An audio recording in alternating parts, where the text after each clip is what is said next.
Welcome to my channel.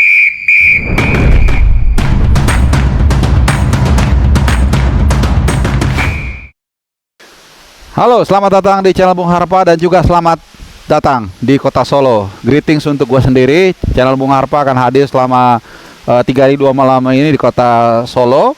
Dan saat ini gue berada tepat di belakang gue ini adalah Stadion Manahan Solo, tempat akan digelarnya pertandingan kedua kompetisi AFF Mitsubishi Electric Cup 2024. Indonesia akan menjamu Laos di tempat ini di Stadion Manahan pukul 19.00 hari Kamis ya, tanggal 12 Desember 2024. Dan tentunya banyak agenda yang akan dilaksanakan atau dijalankan oleh tim nasional kita di bawah tentunya asuhan Sintayong. Dan gue akan mengupdate sedikit aja soal rundown dari tim nasional kita.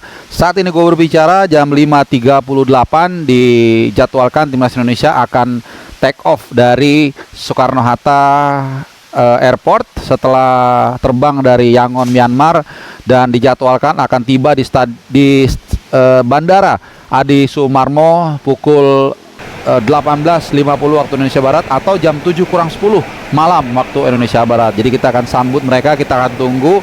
Setelah ini kita akan sama-sama melihat kedatangan mereka. Pastinya sudah cukup lelah ya, perjalanannya lumayan jauh dan juga ada transit dulu, sehingga kita berharap nanti gua nggak mau ganggu mereka, langsung ke hotel untuk beristirahat, dan besok mereka akan menjalani serangkaian jadwal yang memang sudah ditetapkan oleh AFF. Nah, selain mengupdate juga soal kedatangan dari Asnawi Mangkualam dan kawan-kawan yang baru saja mengemas kemenangan 1-0 di Yangon ya, tentunya dari tuan rumah Myanmar lewat gol bunuh diri kiper mereka, dan tentunya kita akan segera melihat agenda-agenda yang tadi kusebutkan tadi dalam 2 hari ke depan sebelum nanti kita akan menjamu Laos, di mana Laos sendiri di pertandingan pertama kalah 4-1 dari Vietnam.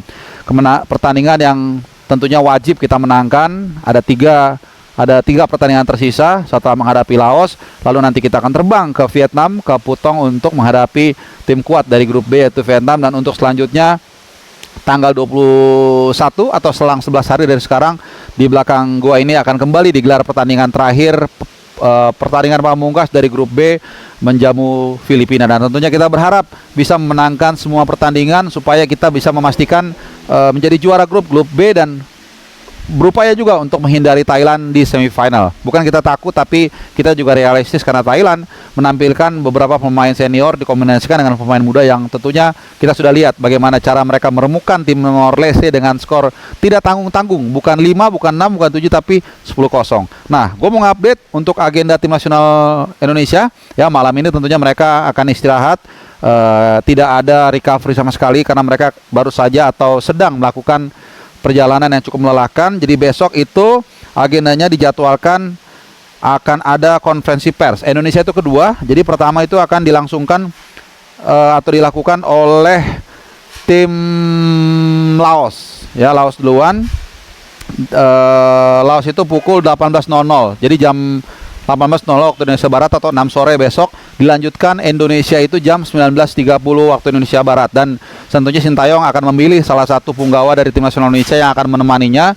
Kalau kemarin sudah Muhammad Ferrari ya, kita nggak tahu nanti. Mungkin Asnawi, mungkin juga Doni Tripamungkas ya. Kita akan lihat siapa yang akan menemani STI, dan kita akan bertanya-tanya ya soal kesiapan tim nasional kita dalam menghadapi Laos. Nah, kemudian setelah 19.30 lalu dilanjutkan official training pukul 20.00 waktu Indonesia Barat. Jadi hanya setengah jam konferensi pers yang akan berlangsung besok, dan akan langsung dilanjutkan dengan latihan resmi atau kalau di Eropa biasanya pitch testing, uji coba lapangan. Dan official training ini biasanya dipaskan jamnya dengan jam bermain besoknya supaya ada adaptasi, aklimatisasi dari suhu dan juga iklim di tempat dilangsungannya pertandingan tersebut, di mana saat ini dalam beberapa jam ke belakang tadi turun hujan yang cukup deras di Kota Solo, dan kemungkinan besar juga diprediksi besok Kota Solo juga akan cukup basah diguyur hujan. Jadi tentunya sampai dengan besok dan bahkan lusa cuaca akan cukup dingin. Ini mungkin ideal juga ya untuk permainan yang lebih maksimal, untuk stamina pemain yang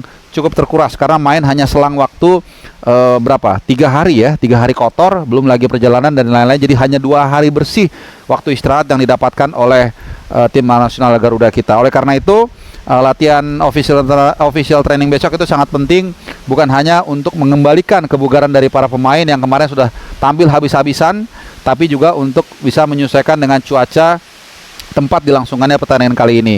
Nah, itu yang pertama. Yang kedua, soal tiket, kita udah semua tahu ini sold out, jadi kita berharap dukungan dari publik sepak bola Indonesia, baik yang ada di kota Solo dan juga di seluruh Indonesia. Banyak juga yang datang dari Jakarta, dari Surabaya, dan dari mana-mana yang coba untuk memberikan dukungan, juga menyaksikan pertandingan timnas Indonesia dalam upayanya untuk menaiki anak tangga untuk menjadi juara pertama kali Piala Tiger. Dulu namanya Piala Tiger, yang dimulai tahun 96, dan sejauh ini kita masih belum pernah berhasil memuncaki turnamen AFF setelah kita hanya berhasil masuk ke final tahun 2000, 2002, kemudian juga 2004, 2010, 2016, dan terakhir 2020 di Singapura di era Covid kita juga belum berhasil. Mudah-mudahan kali ini dengan pertandingan yang akan dilangsungkan di babak grup ini di Solo, 2 kali tuan rumah, kita akan menggunakan Manahan Solo. Mudah-mudahan kita bisa lolos ke babak semifinal dan lolos ke final tanggal 2 dan juga tanggal 5 Januari 2025. Seperti yang dikatakan Pak Erick Thohir, tim ini memang bukan tim terbaik yang ditampilkan atau diturunkan. Rata-rata usianya 19 tahun, 20 tahun, 21 tahun. Yang termuda rekan kakak, hanya satu yang tim usianya di atas 22, yaitu Asnawi Mangkualam. Tapi mudah-mudahan dengan kehadiran Rafael Struijk, Marcelo Ferdinand, terutama Rafael Struijk yang kemarin sangat kontributif setelah dimasukkan di babak kedua, ini juga bisa kita lihat sepanjang turnamen ini digelar.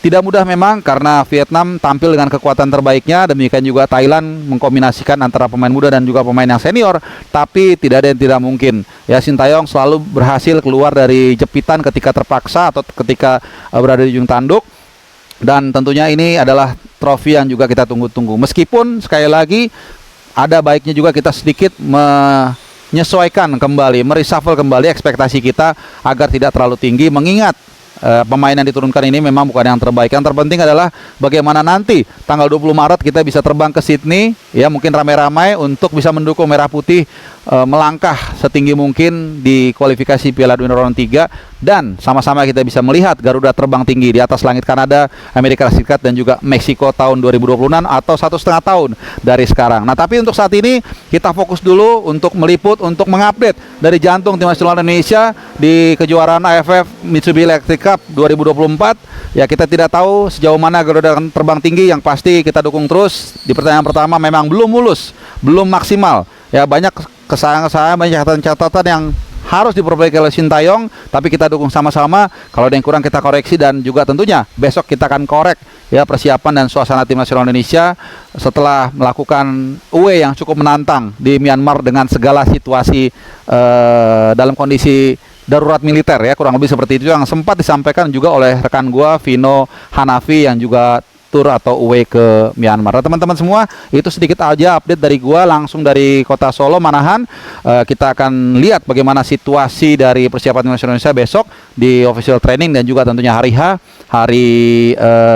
Kamis, ya.